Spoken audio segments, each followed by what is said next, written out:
최근 가장 핫하게 떠오른 미술 재료가 있습니다. 바로 오일 파스텔이죠. 유튜브뿐만 아니라 원데이 클래스, 각종 취미개발 플랫폼에서 오일 파스텔을 활용한 수업들을 어렵지 않게 찾아볼 수 있는데요.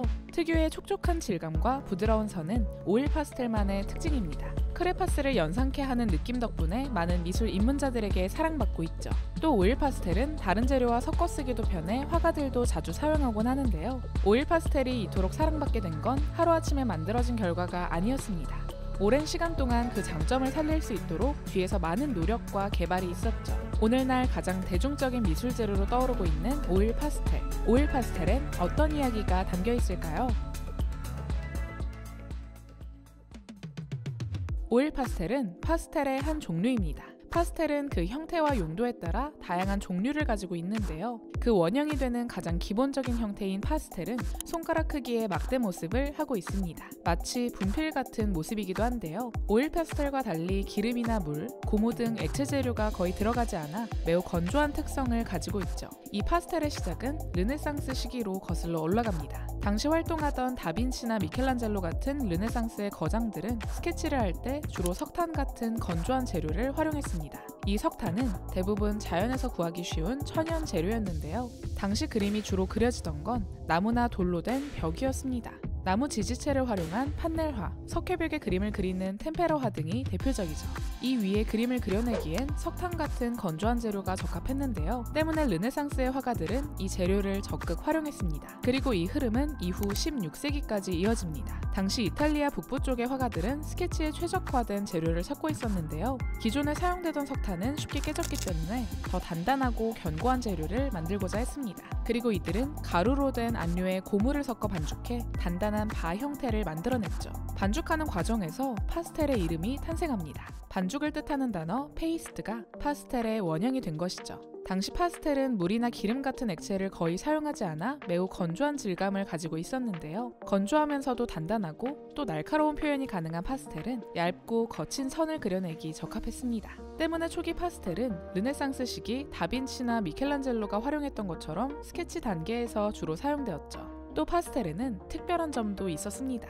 르네상스 시기 사용되던 목탄 같은 스케치 도구와 달리 파스텔의 입자는 더 컸는데요. 덕분에 스케치뿐만 아니라 넓은 면적도 고르게 칠할 수 있었죠. 인물이나 풍경을 채색하는 것도 얼마든 가능했습니다. 때문에 화가들은 유화나 수채화 같은 물감을 사용하지 않고 파스텔만으로 그림을 완성해내기도 했습니다. 그리고 18세기 파스텔의 인기는 정점에 달합니다. 당시 파스텔은 혜성처럼 등장한 신식 재료였고 많은 화가들은 파스텔을 활용해 초상화나 풍경화를 그려내곤 했는데요.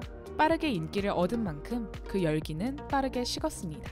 1820년 당시 명망 있는 컬렉터로 알려진 리차드 콜트는 파스텔은 이제 유행에 뒤떨어지는 재료라 이야기했죠. 이후 파스텔을 활용한 그림은 거의 보기 힘들어졌습니다.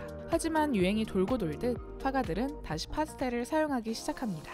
다시 파스텔 열풍을 일으킨 화가 중 한 명은 에드가 드가였습니다.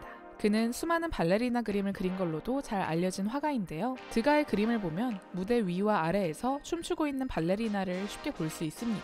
그리고 드가는 이들의 움직임을 포착했죠. 움직이는 대상을 빠르게 포착하는데 파스텔은 아주 적합한 재료였습니다. 애초에 빠른 스케치에 적합한 재료를 위해 파스텔이 만들어졌기 때문이죠. 그리고 더 단단하게 개발하는 과정에서 그 입자를 크게 만들어 채색도 얼마든 가능했습니다. 드가는 발레 공연장과 연습실에서 빠르게 발레리나를 스케치하고 채색까지 마무리할 수 있었습니다. 당시 가장 인기 있는 공간이었던 공연장에서 관객이 볼 수 있는 모습과 볼 수 없는 모습을 모두 그려낸 드가는 이후로도 수많은 발레리나 그림을 남겼죠. 드가 이후로 다른 화가들도 파스텔을 적극 활용하기 시작했습니다. 드가와 비슷하게 물랑루즈의 무용수들을 그려냈던 툴루즈 로트레, 행복을 그려낸 화가로 알려진 야스파의 창시자 마티스, 따뜻한 색감의 풍경화를 그린 모네, 르누아르까지 다양했죠. 오늘날 우리에게 잘 알려진 위대한 예술가들 모두 파스텔을 활용한 그림을 그렸던 건데요.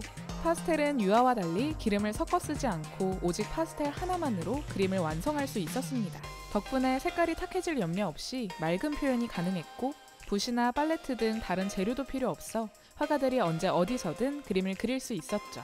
이렇게 파스텔은 화가들에게 널리 사용되었는데요. 이후 파스텔에는 또 한 번의 변화가 찾아옵니다. 파스텔은 초기 스케치 재료였던 석탄보다 훨씬 단단했지만 여전히 내구성이 약하다는 특징이 있었습니다. 바닥에 떨어뜨리면 쉽게 깨져버리곤 했는데요. 이를 보완하기 위해 다양한 경도를 가진 파스텔이 출시됩니다. 단단한 정도에 따라 파스텔은 소프트, 미디엄, 하드 파스텔로 구분됩니다. 소프트 파스텔은 가장 널리 활용되는 파스텔 중 하나입니다. 약간의 액체성 물질을 포함해 잘 부러지지 않으면서도 부드러운 표현이 가능하죠. 게다가 색깔을 표현하는 안료의 비율이 높아 선명하게 그 색을 표현해낼 수 있습니다.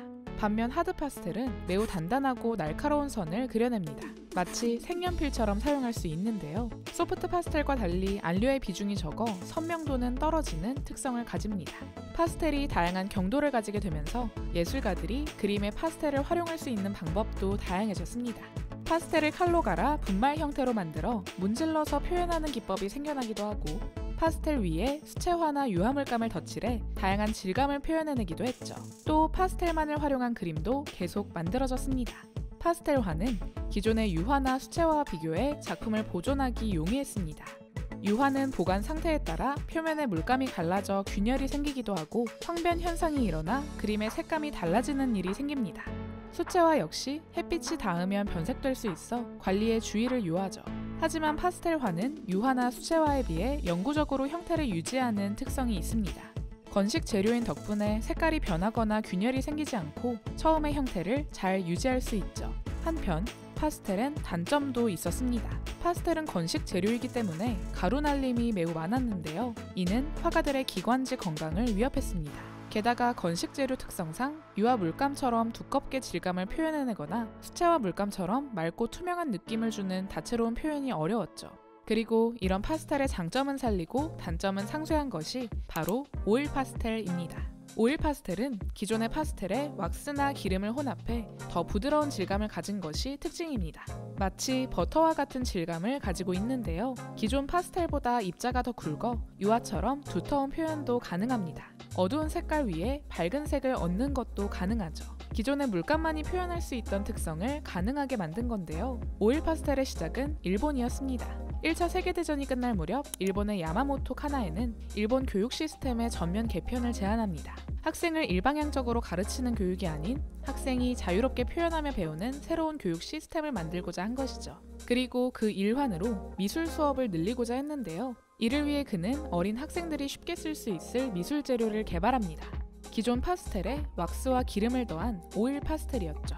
이는 당시 주로 사용되던 분필이나 파스텔보다 저렴한 가격으로 생산할 수 있었고 점도가 높아 물감 같은 다채로운 표현이 가능했습니다. 교육용으로 제작된 오일 파스텔은 이윽고 유럽으로까지 퍼지게 됩니다. 당시 일본에서 개발했던 오일 파스텔은 아이들의 교육용으로 만들어졌기 때문에 순수 미술에 사용하기 적합하지 않았습니다. 입자가 작아 울퉁불퉁하게 선이 그어졌고 고르게 색칠하기도 어려웠죠.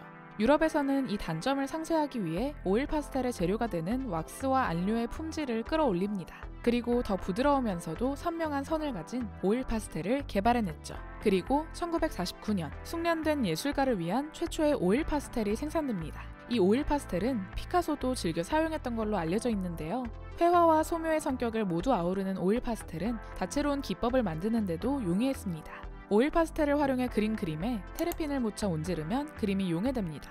이는 수채화 같은 맑은 표현을 가능하게 했죠. 또 오일 파스텔의 성분을 활용한 기법도 등장합니다. 물과 기름이 갖는 베타성을 이용한 반발 기법이 대표적인데요. 오일 파스텔로 그린 선이나 면 위에 수채화나 아크릴 물감을 칠하면 오일 파스텔 부분에는 물감이 스미지 않아 독특한 효과를 만들어냅니다. 그리기 쉬우면서도 표현 효과가 뛰어나 아동화에서 많이 사용되는 기법이죠. 그렇게 오일 파스텔은 예술가뿐만 아니라 더 많은 대중에게 사랑받게 되었습니다.